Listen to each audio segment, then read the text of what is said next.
Hi, everybody. Welcome to TNMCoaching, Interconnected and Zoran Todorovic podcast. I'm so grateful and happy to have you again with us. Thank you so much for liking, for coming back into our podcast week after week, for also commenting and for increasing our followership on Spotify when it's our biggest home and biggest fan base. So thank you so much for listening.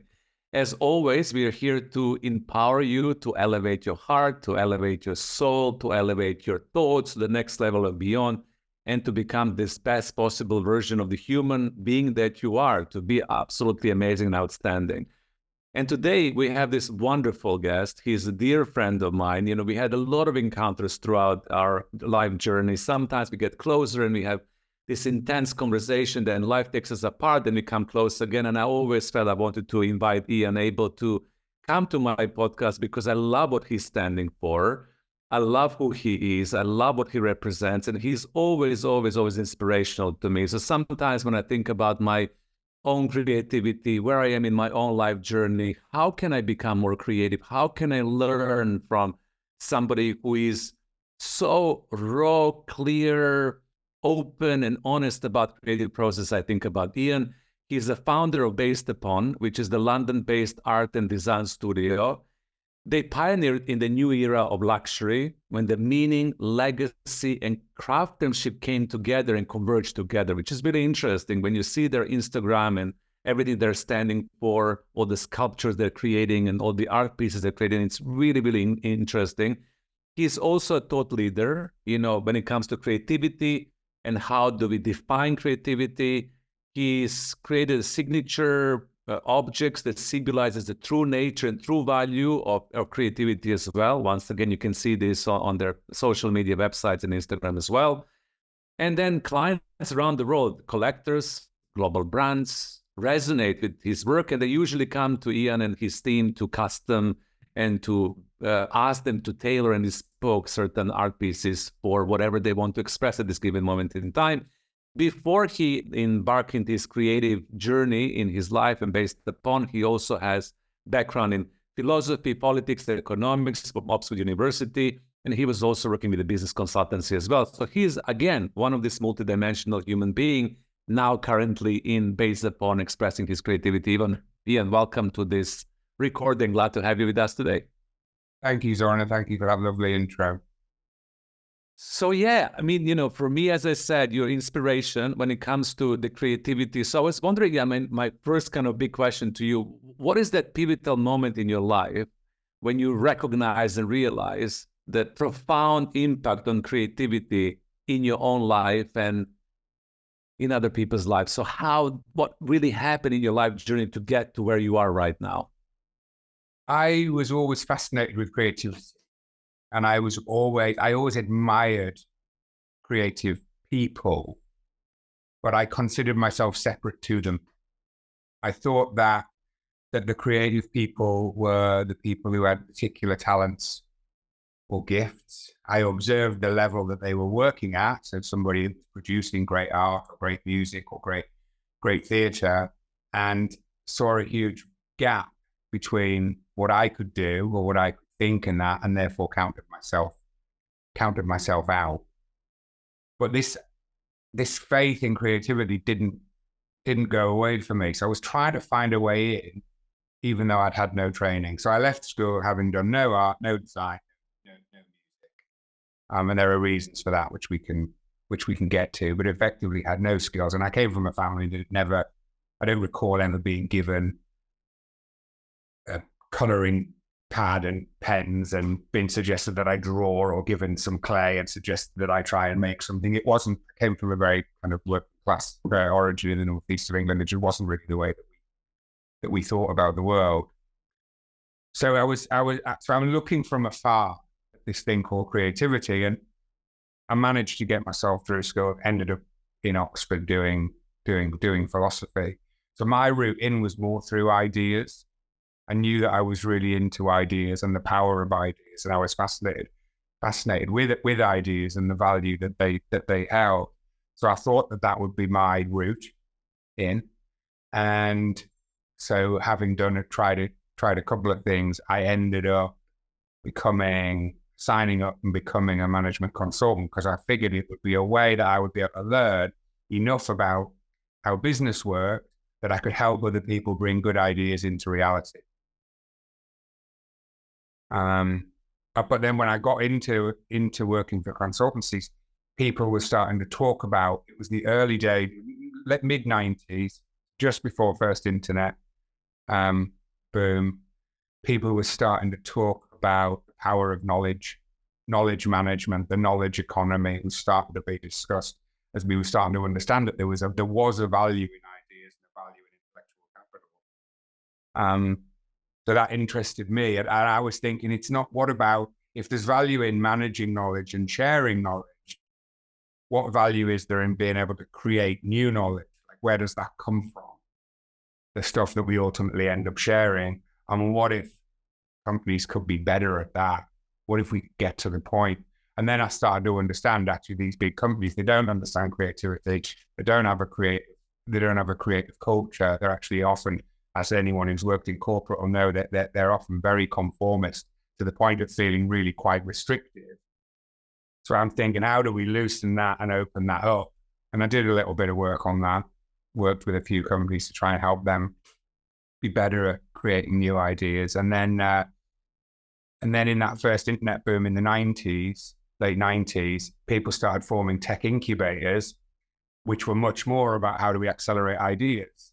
If that's good, how do we bring it through? So I turned up at the door of one of those and said, look, what you're doing is the way that I think, can I come and be part of it? And I did that. And then obviously that first internet boom in whatever it was, early 2000, kind of crashed, right? And a lot of that, and so the incubator shrunk in size to back to its founders. And I realized at that point, look, I need to face this, and I need to face it. Actually, me being a champion of creativity is not enough. Mm-hmm. Be advocating for the power of ideas and creativity. I need to commit, and I need to find a creative voice. So there I was in the kind of late 20s, unskilled and untrained, concluding I need to find a creative voice. Wow. So you arrived at that pivotal moment by saying to yourself, I need to find my creative voice. It's not enough for me to champion. It's not enough for me to support it from the consultancy point of view, to empower other people. Now it's time for me to start doing it, right? Yeah, exactly. Yeah. And then you began, right? Is that just as simple as that? You just jump into it? That was a choice? It was a decision? Was it like you kind of fallen into it? What really happened? Yeah, it was a decision. And I thought, because I couldn't draw, paint, sing, dance, play an instrument, I thought that I would have to write. Like, I thought that writing would be my way in. So I worked on that. For a while, and the sort of liberating moment for me was that I really felt, and I don't know if people relate to this, but it goes back again to that kind of being in that corporate culture of not feeling within the corporate world that you can be fully honest, fully authentic. The level of acting that we're expected to do, the conformity is subtle enough that it's really quite unsettling, because we're definitely playing a role to be a, whatever company we work for, a BT person or a Shell person or Anderson Consulting person, or even worse, probably people like a Google person, or these current big brands where there's a real expectation of what that means. But then there's the sense of restriction, and if you step outside of that, you're potentially doing damage to the corporation. So we're all operating within this kind of limiting framework. So it's quite unsettling, because we're pretending to not. Everybody's pretending to be their fully authentic self, but actually then feeling restricted. And that, for me, the subtlety of that for me was troubling. And I knew I was carrying this around with me. And I would become increasingly uncomfortable in the workplace. And I'd start to dread having to be in the workplace, and it would get to the point where, even walking to work, I'd start to feel this sort of sense of dread and discomfort.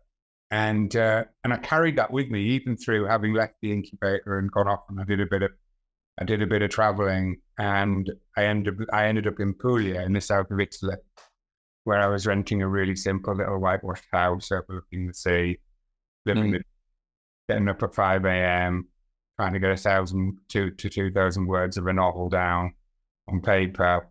And I remember the day of sitting in a cafe there in an old cobbled square, and I spoke next to no Italian. And somebody ended up starting a conversation with me and saying, and eventually they said to me, what do you do? Or I think they might have said, what are you? And I remember saying for the very, very first time, I said, sono un scrittore, which means I am a writer. In the moment of actually owning that, I felt this thing lift that I realized that I'd been carrying. Now, the truth is, what do I mean by I'm a writer? I didn't have anything published. I didn't have a book deal signed. I wasn't being paid by anybody for my writing. There was nothing there that was measurable. But in that moment, by making that commitment to say, no, in this moment, I consider myself to be a writer. I am a writer. Was this release? And I realized in that moment, I'd never felt as comfortable in my own skin as I did in that particular moment of making that decision. So having done that, and I completed a couple of writing projects, and then when I came back to London, I'd been in India for 3 months, and I discovered 2 wonderful writing projects there that I thought I was going to continue with. But I came back to London, and I have a twin brother. Mm-hmm. And my twin brother and I had always said we would do something together. And I'd kind of gone on this kind of quite empowering personal journey where I'd shed myself, what was expected of me, and was ready to face living a creative life. But having a twin, I kind of thought, well, if I go off and do that now, am I taking him, what about him? Exactly. Am I taking him with me? Or does he want to come with me on this journey? So he and I started to explore what that would mean if this was something that we were going to do together. And obviously being twins, there are a lot of parallels. We're not identical twins, but there are a lot of parallels in terms of while we think differently and we see the world differently, there are a lot of parallels in the kind of the challenges the universe has thrown to us. We've probably been through most of the... Yeah. It's a common journey, would you say, like a common story of the obstacles, so the hero's journey of your life. It's probably aligned and gives you the similar things, right? Exactly. We followed that kind of, I suppose, the archetype of the hero's journey within a relatively similar time frame, although the specific challenges that we face are different, but they have that same archetypal dynamic.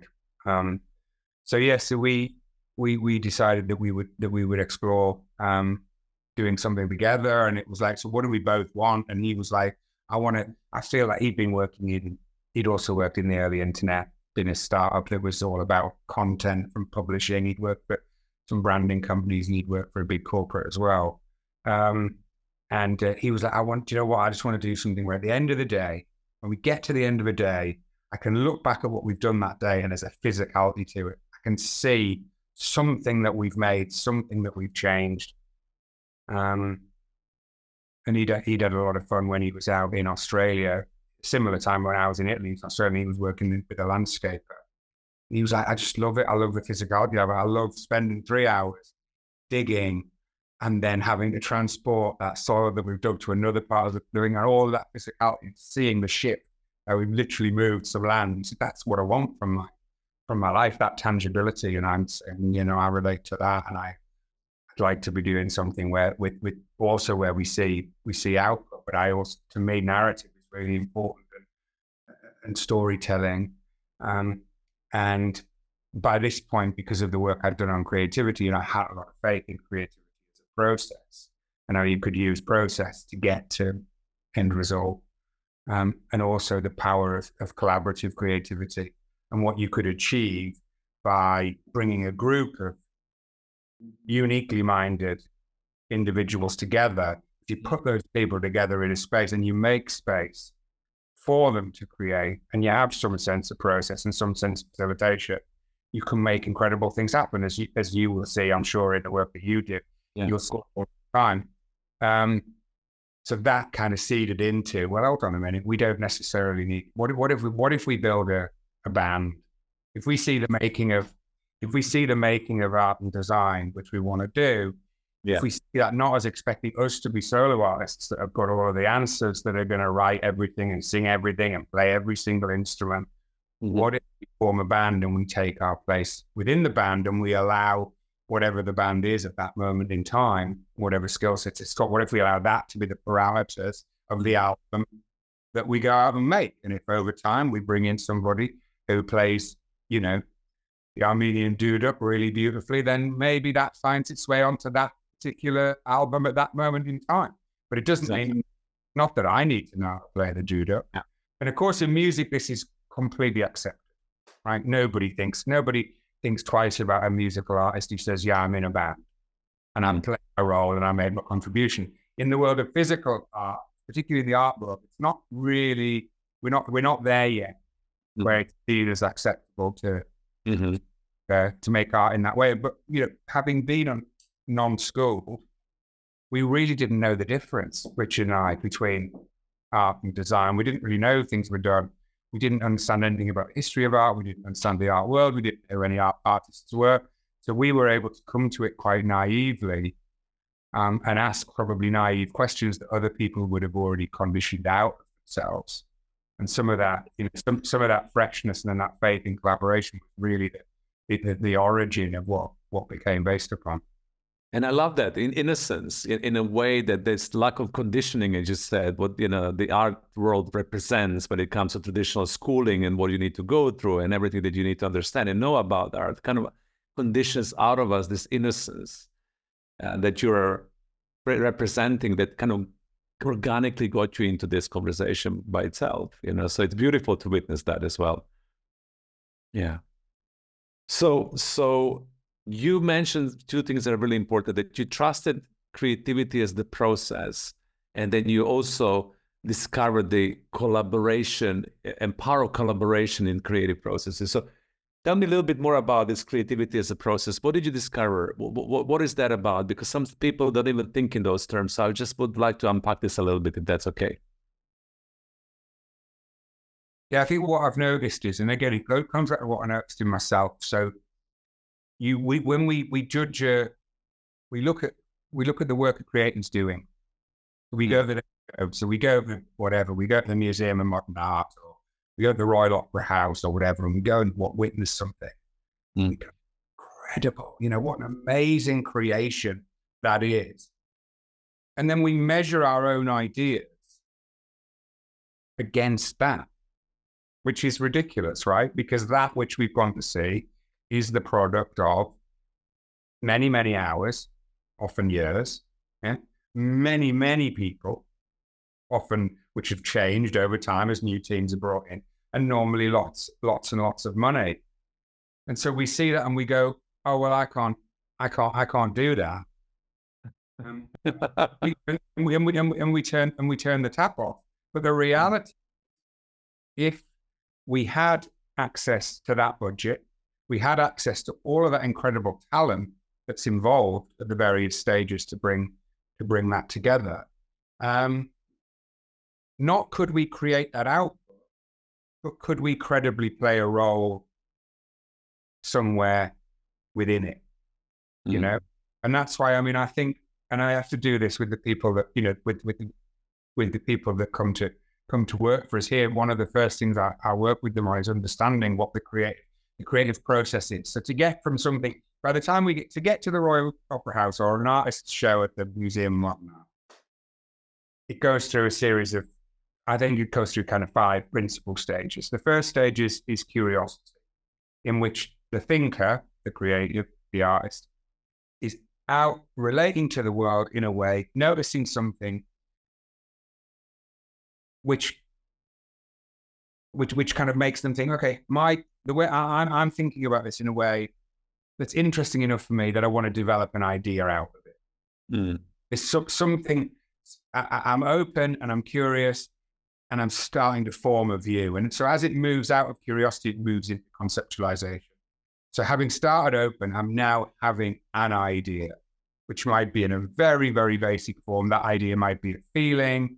It might be what just feels like an odd hunch. It might be a sketch. It might be a series of words. It might be a mark on paper. It might be a line of music. You know, it may simply be a kind of odd question that just won't go away. That's all it is at that point, right? And then that conceptualization is then developed normally into something which can be shared, because inevitably on any of these large projects that we're talking about, the things that we go to see, they are the work of many people. So the creative has to be able to share that with others.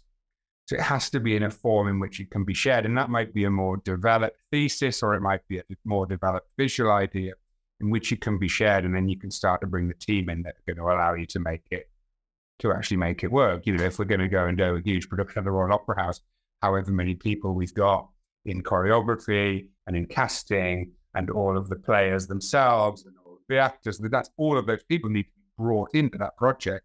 And therefore the idea needs to be shaped enough to say, look, do you want to come and be part of this thing? But it's still only a very, very loose sketch at that point, but it's enough that they come in and it starts to become real. So it moves out of conceptualization into craft, which is what we normally think of as when we think of creativity, which is where now we're skillful people are now actually doing stuff. So as an artist, if you had an idea for a sculpture of a moon that would, that would illuminate and glow in a certain way that was related to the changing tides on an island on the other side of the world from where your moon was, and you wanted to make that work, you're going to have to engage with the people who've got the technology to measure the changing tides and transfer that into a form of data, which can talk to a lighting system. And you may also want to work with people who are gifted enough to make a sculpture of that size that's actually going to work and be stable outdoors, et cetera, et cetera. You may or may not have the skills to craft that moon in clay and say, yeah, look, I've made the model of it. You may or may not. You may not need to if you're talking about the moon, but you're unlikely to have all of the digital and technical skills to do, to do the full extent of what's needed. But you're kind of, you're there and you're holding it together, but you're relying on intense craft skills, either in yourself or in others. And then it moves out of the craft phase into what I call the curation phase, where that's about how is this thing being presented to the world, which is again totally fundamental, because you could build this your project, your amazing sculpture, your moon, but without someone who's going to get that put in the right place at the right time and make sure the right people come and have the right level of interest generated by around the world, it's either never going to become known, or it's not going to become known well enough that you're going to be able to make another project. Which leads on to the fifth thing, which is commercialization, which is the reality. If you're going to invest your time and you're going to bring other people into your vision, and you're going to build this amazing project, if it isn't presented correctly, and ultimately it doesn't make some money, then you can't roll the dice again. You can only go again if you've actually managed some level of commercial success. And that's the stuff that we go to see. That's not necessarily there in living a creative life. Does not mean initiating a project at curiosity stage and seeing it all the way through commercialization.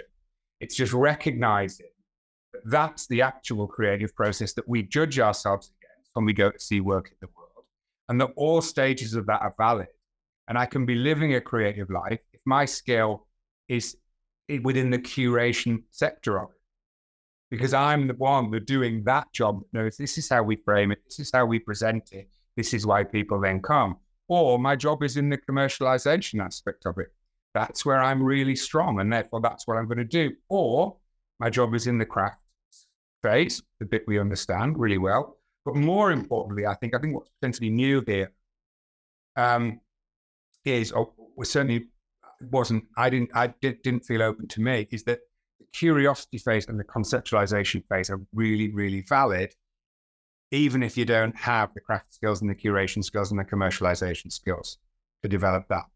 So if you need to collaborate with others to make that work, that's as equally valid as someone who says, look, I'm a great drummer, but it's very one-dimensional if all of my albums only have a solo, drummer on it. It's just not enough. But if actually, as the drummer, I can form a band or I can form an orchestra, then I can be part of creating something. And I think knowing that even the curiosity is enough is stage one. It's okay to be curious about the world, right? It's okay to doubt the world. It's okay to see the world differently. It's important not to judge that stuff too early, because that's what we do. Like, we don't really think, do we think it's all right to really doubt the world and question the world and so on? Well, we probably say, yeah, we do. But the system we've been through, does it really support that? When you think about, when we think about, if we say in creativity is about, not about artistic output or cultural output, but about seeing the world differently, bringing a fresh approach to solving problems, whether that be in the world of art or whether that be in the world of medical science, not be with charity or politics or social transformation or personal transformation or whatever it is, right? It's all about that ability to see something slightly differently and then follow that through. But if we go back to, we think about what it's like in school, I was never noticed as a creative because I was deemed to be trouble for asking too many questions. I got a little bit of revenge on that not long ago, where a school asked me, a really prominent London school, one of London's top schools, that's deemed to be one of its most creative schools, and it's got an amazing alumni of people that have gone on and had really significant careers. But they asked me, they said, we really want to embrace more, but we see the world changing so fast around us. Tech is changing at this rate, and AI is coming in, and we know that we need to embrace creativity. Will you help us? Can we come and will you do something with it? I said, yeah, great. Come on, I'll host you. Come to the studio. We'll run a day together, and I'll help you move through some things. And we talked through one of these, a number of these principles. And we also did, which you love, we also did some kind of stillness work together to help them understand how to actually create space and really try and create that openness. So it was quite. I think it was probably more varied than they thought it was going to be. But anyway, we get to the point. Standard, but okay. So this is about you want to build the leaders of the future. Yeah, great. You want to build the innovators of tomorrow. Yeah. You want to be the school that breeds the disruptors. And they're like, yeah. And I said, okay, so what do you do when you want to breed the innovators? What do you do with the innovative kids? And they said, well, we celebrate them and we give them awards, whatever. I said, you want to build disruptors? Yeah. What do you do with the disruptive kids? And they're like, okay, yeah, we throw them out, don't we? I mean, so what would it mean if the disruptive kids, the front of the class, what if the kid asking the really annoying question was asked to set this week's essay? Exactly. Yes, exactly. What if? Absolutely. And it is, usually that's the case. The disruptors are there for a reason. They need to ask those questions. They need to shake the energy. They need to shake the conversation, get it to the next level. Absolutely. And we do need to embrace, and all of the functionalities of creativity. Love it that you use that example. Now, tell me, when we kind of preparing, we talked about beyond this curiosity, conceptualization, craft, curation, and commercialization, which is 5 C's of creativity that I really, really love. This whole process is so important, especially for the people that are not perceiving themselves as creatives. And I love how you manage to language that curiosity. It's super important. It needs to be nourished and loved and appreciated and given space. And what I wanted to ask you that, in our life, you also mentioned that, we do need to make a choice, which is the big thing for me, to choose creativity. That was one thing that I really want to unpack. And then following that choice, that how can we open to become a channel and the conduit? So can you first tell me a little bit about that notion of choosing and then surrendering into this we'll see what language comes out of you when you can really channel and become a conduit for creativity. Yeah. Yeah, it's interesting, isn't it, with seeing it as a choice. I think the analogy that landed for me that made me understand that was like, if you said if a child that you loved came to you and said, the people I admire most in the world are the creative people, but I'm not creative, or creative bird in my body. I suspect that most caregivers would say to that child, don't worry about that. You've got loads of other valuable skills. You're really analytical, and you're a good leader, and you're loyal and faithful. I suspect that's what they would say. If that same child went to that same caregiver and said, the people I admire most in the world are the courageous ones. The brave people are the people that I really admire. I'm not courageous. I don't have any courage. What would the caregiver say?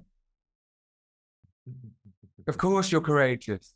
You can be courageous. You just need to choose to be courageous. Exactly. Look how conditioned it is that the caregiver isn't saying, of course you're creative. You just choose to be creative. They're already telling you, oh, don't worry about that. Yeah, no, you haven't got that, because actually the creative, that kid over there that happens to be good at holding a colored pencil, they're creative. Look what they can do. I mean, within the history of creativity, we know collectively that we know that the culture, if we're just talking about where it existed, or culture, all ideas, all fields, at those pivotal moments in which a paradigm shifts, the pioneer within the paradigm is normally considered to be a heretic.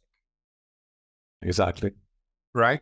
Or I think it was maybe George Bernard Shaw said, all great truths begin as blasphemies. Right? So when we find a new style appearing in painting and in art, or a new style appearing in music, what does the established order say? Oh, that's not art.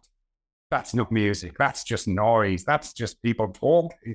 This is awful. You know what I mean? And then suddenly it comes through, and so it goes, and it evolves, and it develops. So therefore, on an individual level, if somebody who considers himself not creative has an idea, or makes a piece of work, speaks a few words, or says something, and the world says, that's not art, that person goes, oh, I knew that. I knew I didn't have what it takes. Actually, what if that's not art in this case means you just happen to be way ahead of your time. You're at the beginning of this paradigm. We know that X number of artists died penniless because their work wasn't understood in their lifetime, and it takes time. So what does it mean to trust that? What does it mean to trust that the world is going to tell me when I make something or offer something out, the world's going to really force me to that's not art. In the same way that, people making punk music or people making rock and roll were told the same. But then what does it also mean to trust that I may not even be able to validate that in my own lifetime? Because if it's really great, I may have to die never knowing, but it'll be my descendants that know that what I did or what I thought was really, really valuable for humankind. And what does it also mean? Just to know that I simply can't judge it, because the truth of what appears to be the case is that we're each unique enough. Obviously, we're all formed from similar building blocks and similar patterns, and formed together in different permutations that generate some level of uniqueness. But we seem to be unique enough to be able to conclude, yeah, we're all individual, and that which we are is all singularly different. So we all have a unique filter through which life passes. And therefore, that which comes out of any of us is always going to be subtly different, because anything that comes out of you is a product of what you've experienced via your filter. And anything for me is a product of what I've experienced via my filter. Yeah. And we know that we can't judge that either. Because I don't know about you, I don't know what you're like when you watch these things back and you see yourself. I don't know whether you find that lovely or uncomfortable. But a lot of people, I do quite a bit of we make a lot of films with him based upon, and I end up narrating them. And I don't like the sound of my own voice.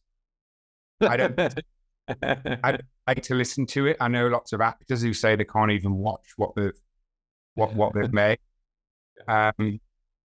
So we can't. For me, it boils down to self-love. I have had that when I was working on television, first time, just kind of a short summary there. When I saw myself and I listened to my own voice when I was working on TV, I was horrified. I could not believe that everybody in the room was saying how good I was at that moment in time, and how eloquent and how clear my voice was. And the only thing I was thinking, my God, who is this person on the screen? And why does he sound like that? And why is everybody saying that he's good? Yeah. But you throw that in the mix. So basically, any idea you have, the world may say it's not art, music, or relevant, or it's not science. Even now, that's not science. Get into all of that.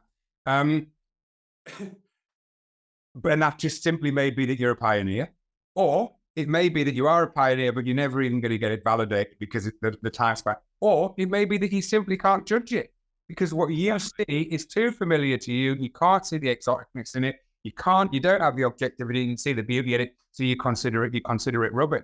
So any human being on this planet should believe, therefore, statistically, that they have a chance that anything that comes out of them, should they let it come out, should they let it germinate inside, should they let it emerge, has a good chance that the world is going to say, either now or very soon or later, is going to say that's a thing of beauty. Yes, exactly. Wow, let's get this kind of because that's a profound statement there. That needs to descend in all of our consciousness. Beautifully said. I really, really, really believe that from my own experience, and I really want to believe that. And this is how I govern and run my creative life as well. That it will have an impact.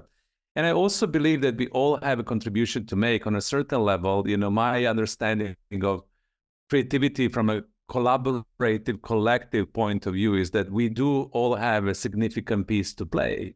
Each and every of us inside of ourselves has this unique essence that we call our soul, and our soul is supposed to interact, supposed to play, supposed to be in this mosaic of our lives. So if I initiate and activate my creativity in collaborative processes, and I show up in the 5 C's, whatever I am, craftsman or conceptualization, or I'm super good in commercialization of the whole process, my contribution is there. And I think that it boils down to me that we need to give ourselves permission to contribute our creativity within the bigger pot and express ourselves as much as possible, and let go of all these narratives that box us in, that we are not as significant, as important, as creative as we can be, right? Exactly. And sometimes it's enough to be the catalyst. And lots of people probably, we understand the catalyst based on maybe more than others, because we make quite a bit of the work we make with resins or polymer-based materials. So we have often something that you think of as the resin, which is a big gloopy liquid, which we might add colors to make, various artworks. And then we have, which might be a whole pot this size, which we're then going to start pouring to make an artwork. And we add to that a few drops of a catalyst. So the volume of, if the volume of the resin is X, then the volume of the catalyst is something like 0.01 of X. I mean, it's so tiny that you wouldn't notice it. But without that drop of the catalyst, that resin, it's never going to harden. It's never going to go up. So the artwork is simply never made. It just becomes a tray of gloopy liquid that you can't do the next process to, because we're doing this over layers and layers and layers. Simply can't continue. Now, that catalyst's role, that catalyst may look at it and say, I'm nothing. Look at that huge pot, and look at me, this one single drop. But without it, it doesn't exist. And it's not that it's more important than the resin. It's that it's a part of the process. And I think for somebody to be able to say, yeah, what do you do? Do you live a creative life? Yeah, I live a creative life. What do you do? I'm a catalyst. What does that mean? Well, let's go and explore. But what if that's okay? Or I live a creative life. What do you do? I'm a curious person. What's that? I ask odd questions. I ask what are considered to be difficult questions. You know, Einstein said, I think, what if I were to run at the speed of light, holding a mirror, looking at my own reflection? What would I see? Mm-hmm. Mm-hmm.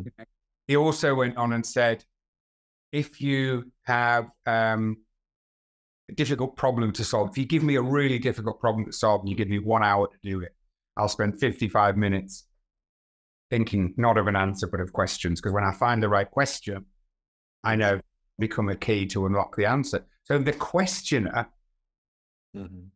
is fundamental within this entire creative process. But are the schools, where's the lesson where they're saying we want to build questioners? We're going to nurture amazing questioning and amazing curiosity. Why would that not be as valid as learning a foreign language? Of course. In the future, we'll make sure it is. Or in the now, we'll make sure it is. Yeah. I'm sure that will come the time. So as we're coming closer to our conversation, we can expand this to 3 hours. And, recently I had, very beautiful woman on the podcast, Jo, and she's somebody who teaches other people how to make podcasts. And then she told me, you need to keep the format shorter, otherwise we're going to lose the audience. And she was so funny because she told me, man, when they come on the podcast, they can talk for 3 hours. And I said, that's exactly what it is. We can talk for 3 hours and more and more and more. And she was funny. She said, make it shorter. So we are now getting into the space when we kind of closing up a little bit. My last question to you is I really love what you shared about being a channel, being open to something outside of you, which is going to land in your consciousness. Understanding that you're not creator, but that you are channeling this energy and that you are making this energy present, which is a beautiful spiritual notion as well. It's like sort of meditation when you surrender yourself on a certain level and you remove your ego, which is I am, writer, I am conduit, I am a curious person, but you surrender yourself to something else. I would just love you to talk a little bit on that, because I think this is such a beautiful, poetic way of experiencing the whole creative process. So tell me a little bit more about that. Yeah, and that is the way that I work. I mean, the way that I create now, and the way that I've learned to work is to go out off normally into landscape, into nature, and to give enough time and space for something to land. And then when it lands, to notice it landing. And to notice it landing, I think it's a little bit like a leaf landing on a lake.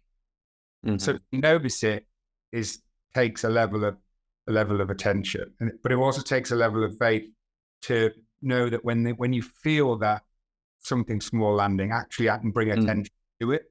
I'm not just going to assume, it's like the cactus. I'm not going to assume it to be meaningless because it's very, very small. I'm going to recognize that these things arrive very small and very, very quiet and often very, very unformed. But there's something that I've now learned, and it's not here. It doesn't land here. This might do computation and might, do some fathoming and some shaping, and that clearly has a role to play. But the landing is kind of more in here, and that's where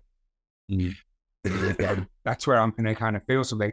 And 20 years in, I know I can trust it. And I know, however odd it seems, it doesn't, the thing that lands does not relate to an end product. It's not about materiality or form or scale or anything like that. It's something really, really tiny. Yeah, I was out in a landscape and I noticed in a vast landscape, we can maybe show some imagery of this. And I noticed a tiny mark out in a wild island in the Irish Sea. And there was just a tiny mark within the limestone that looked like a scar in human flesh. I was out there, we traveled there, I had 2 guys with me from the team, load of film equipment, all the stuff, we're there. There's all the critics saying, you better come up with a bloody big idea because, there's 3 of you out here for a week. This is going to be something really good. And, and it's kind of rushing ahead to what a body of work might be. but actually an inner knowing just said, look at that thing there, isn't that beautiful? In the vastness, this tiny little mark that looked like a human scar. And because I know to trust that, learn to trust that, I was able to say, guys, I want to stop here. I want to document this thing. Just the sense of cast it, make casts of it, photographed it, drone, shot it, whatever, and really trusted that. But still didn't know what it was going to do. And then didn't know not to then start thinking like, oh, what's this going to become? Allowing the fact that that tiny mark becoming a body of work could be 12 months, 24 months, 36 months, whatever it needs to be. But just knowing that it was precious. So collect it. Just keep it for now. Just take it. Let's have it as something that's being collected in landscape. And over time, allow it to speak and allow it to form. And it became a really profound body of work about, nature trying to communicate back that, hold on a minute, that vulnerability, that wound that you recognize in human flesh, you saw a big scar on Zoran's arm, you'd say, gosh, Zoran, what happened? And I'd know that there'd been some significant event and that there'd been some recovery and healing through that, right? But this tiny mark in the vast landscape, was actually saying the same thing. And it was saying, what if I too breathe? What if you don't see me breathing because you see me as rock, and from the perspective of your life, I probably don't change very much in the 80, 90 years that you're here. But if you shift your perspective in geological time, you'll see that these huge cracks that you're peering into, they open and they close again, and they break apart and they drift and they reform and they become solid again. And Earth is going through that same process of, expanding and contracting, of separating and coming back together, that we observe really easily in the expansion and the contraction of the lungs. So it became this whole series about the breath and using landscape to activate the breath. You've actually sat with one of the pieces, haven't you, that we sat with? Yes, I loved it. I loved it. Together in London. But that came from that work, which in the end, again, someone looks at, oh, that's amazing. Yeah, it uses light and it uses sound and it's clever. But actually, it was the calling of that, of something this big, of a tiny mark this big. That's where it began. And there are various things within based upon the piece called The Lost Fragment, a single tiny stone, again, out up in the eye of sky, with all of that inspiration, all that grandeur, vastness of scale and ancientness or whatever. It was one tiny stone about this big that said, could you fix me? Could you repair me? And actually in that repairing, again, I understood that it was speaking, and saying, well, here I am again as nature. You perceive me as broken and you can repair me, but look, repair me. It's beautiful and it's beautifully engineered with all of your deftness and craft and all of your brilliant human creativity. But look, it's still rather prosthetic, isn't it? Because you can't recreate millions of years of granite, even though what you shaped in bronze has this beautiful bronze, tip. Even though your shape is beautiful, you can't do what I can do as the creative level of nature itself, and that's taken time, because the critic in the head is saying, better monetize this, better be impressive, people are better like this, and you can't.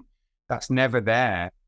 So I think for me, having done bits of meditation work and other ways of other ways of trying to open and connect, to create that space and to create a subtlety of awareness that I can notice when something lands has been really, really valuable. Absolutely. Principle one is trust that when it lands, it's going to be odd. It's going to seem odd. It's going to seem almost meaningless. It's not going to look or feel anything like a finished piece of work, but see whether or not something in you says, I'm interested. Some part of me finds that fascinating.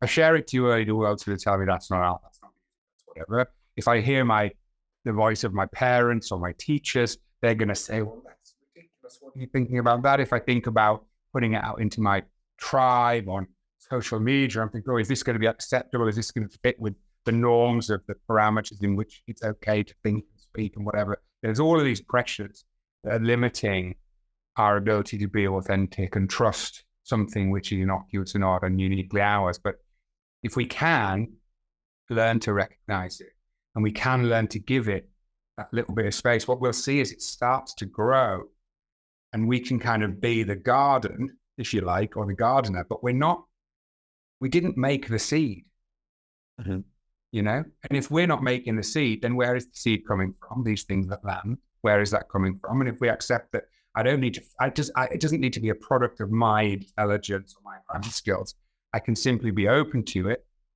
and I create that space, allow it to land, allow it to give a little bit of space, then I become that channel, you know? And I think when we shift our attention to creativity, not being about human ingenuity, but actually being a resource, an energy which is outside of ourselves, which we can channel or be a node on the network for, a conduit for, then we start to really recognize its vast potential. And we start asking ourselves, what might its potential be if those of us closed that have decided, I'm not creative, you know, or that's a stupid idea. What if those people start to open a little, just a little, 8 billion people, doesn't need to be much, just open a tiny bit, and some more starts to come through? Is there this vast resource we haven't learned to tap yet? Is it like the days before we understood wind power or solar power? It was all there. We didn't invent solar energy. We didn't invent wind power, but we did learn we're learning how to channel it. What if it's the same with creativity? What does that then mean if we all become our own version of a cell through which this can pass? What would that impact be? And that's a good question to ask yourself after listening to this podcast. If you become that, what will be the impact of all of that? Thank you so much, Ian. It was such an exciting, beautiful, learningful, mesmerizing conversation to listen to you talk about creativity.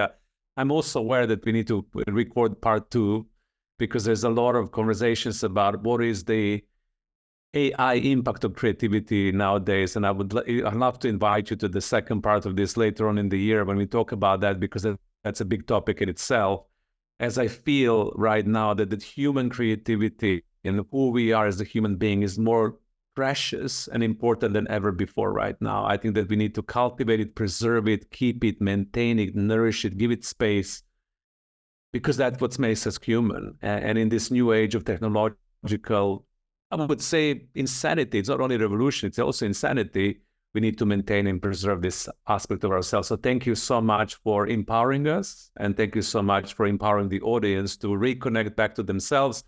Of course, we're going to reference all your social medias and your websites to the people who want to know more about you.